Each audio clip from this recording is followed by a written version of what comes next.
Hello, my name's Dr. Gomez. I'm a cardiologist who specialises in heart rhythm problems, and I'll discuss a common condition that I see, which is supraventricular tachycardia, or SVT. And a good place to start in discussion for this problem is a review of the heart and the electrical system.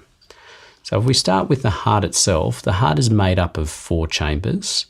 There are the 2 top chambers that you can see here, which are the atria, right and left, and the bottom chambers, which are the ventricles, right and left. The ventricles are the pumps that squeeze blood out to the rest of the body. And the whole heart, all 4 chambers, are controlled by an electrical system. So I'll show those on a diagram. This is a very crude diagram of the heart's electrical system. But if we look here, we see that there are 4 chambers. If we divide the heart into 4 here, and all 4 chambers here are controlled by an electrical system. So there's the sinus node at the top of the heart, which we can think of as the spark plug, like the spark plug in your car. There's the AV node, which we can think of as a fuse box, and then there are 2 wires that feed the bottom of the heart. Usually, messages will start at the top of the heart, travel down through the middle and through the 2 wires to the bottom of the heart. If we do an ECG or a cardiograph, what we will see on the ECG is the top, then the bottom of the heart beating. We'll see the top, then the bottom of the heart. And this will happen each and every heartbeat. So we'll see top, bottom, top, bottom, top, bottom, top, bottom.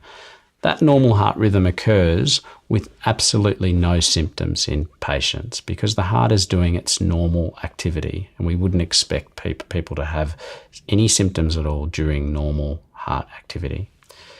SVT is a sudden disturbance of the heart's normal rhythm, and it would typically occur in patients without any structural problems with the heart. Often it will occur in younger patients with no other medical problems. However, SVT can also occur in some cases as people become older. The commonest cause for SVT is a situation where a patient would be born with an extra wire close to the normal electrical system. There are other forms of SVT which include an extra wire away from the normal electrical system. And finally, a much rarer cause of SVT will be an area at the top of the heart where there will be an overactive focus which will fire off and disturb the normal heart rhythm, which we've shown here. This is called normal sinus rhythm. A typical way that SVT will be triggered or caused in most patients will be an ectopic beat, an extra beat occurring. It will travel down this extra wire. As I said, this would be the most common cause of SVT. If the conditions are right, that extra beat will travel back up the normal electrical system, and then a short circuit will develop where the heart will race very, very fast.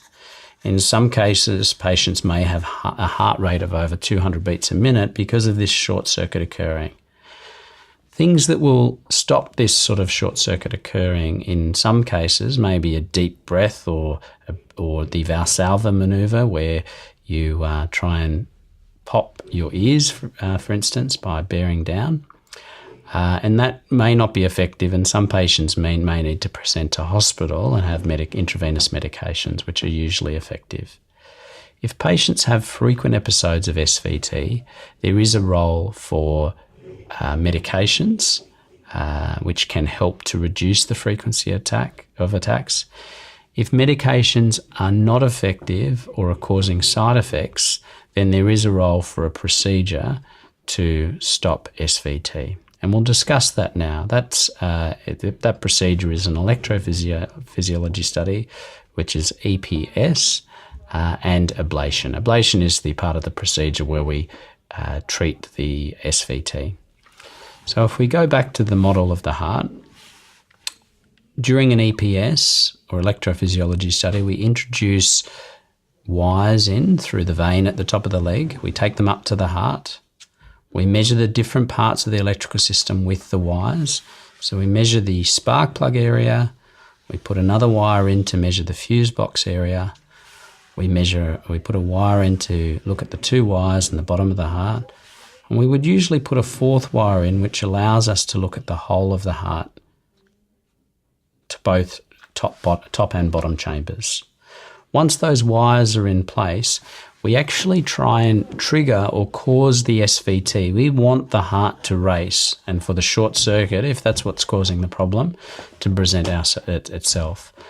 Once that happens, we can use the wires and special testing to confirm the cause of the SVT.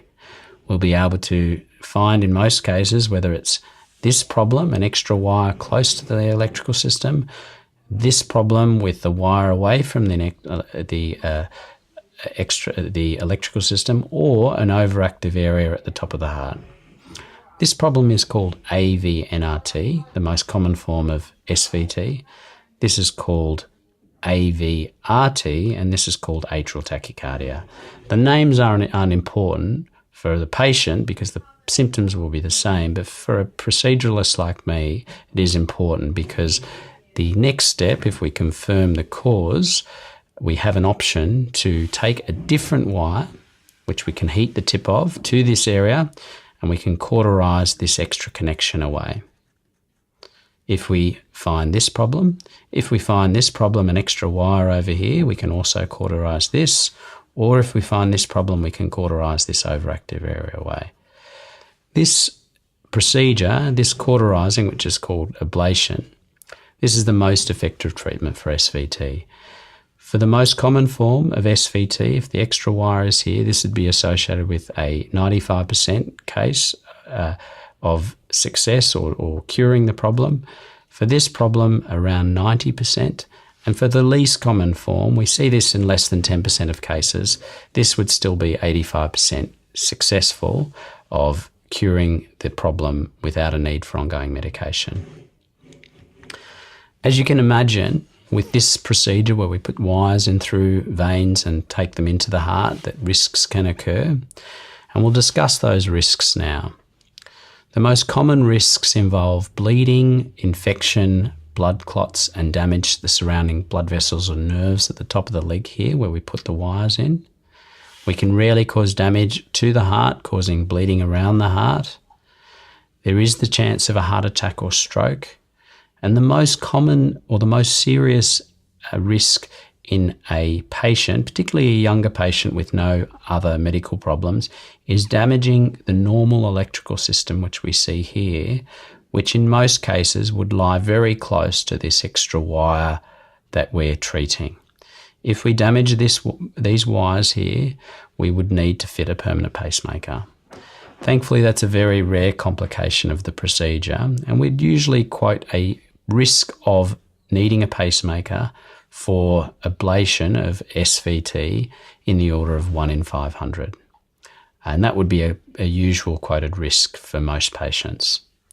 If we add up all of the risks, including very rare risks, we would quote a usual overall complication rate with this procedure of between 1 and 2%. Most of those risks would relate to problems in and around the groin that I mentioned. The more serious risks like bleeding around the heart, a stroke, a heart attack, or needing a pacemaker are all less than 1%.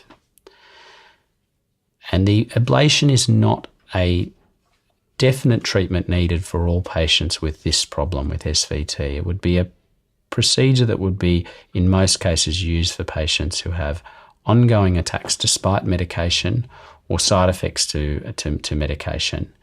However, it is the most effective treatment with rare but important risks that we've discussed. The procedure itself would usually take between 2 and 3 hours. It may be performed with sedation, where a patient is given medication to help them relax, or in some cases with a general anaesthetic.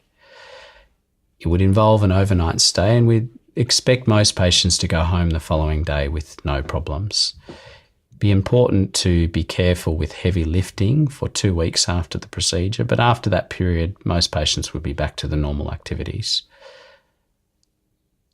I'm happy to discuss this procedure again in detail should you wish for formal consultation.